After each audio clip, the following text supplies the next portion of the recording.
You see, he is going around with that mower. I'm putting an automatic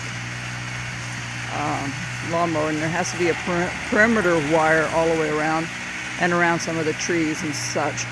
So we're going to see how this thing works.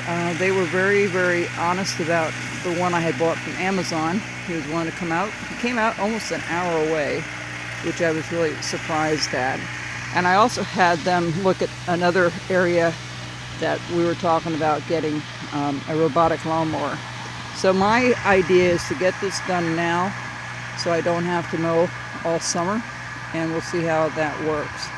And this guy is going to come over, and he is his helper, and they have two of these machines. So what they do is they put a perimeter wire all the way around the outside of the property, and then they call that the boundary wire. And then they put in what this gentleman's doing is he's putting in a lead wire that goes back to the base, so it will know where to go.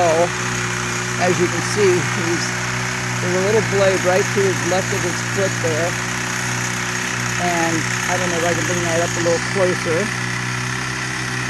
There you go. See, it's going in the ground, and the wire is just being pushed right back into the ground.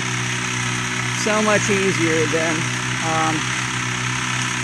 anything else right now. So I did this, took me a week to do it on top of the ground, and mine didn't work. I had a break somewhere, and I thought, well, I'm going to bite the bullet, and I'm going to have this guy do it himself so I don't have to do it.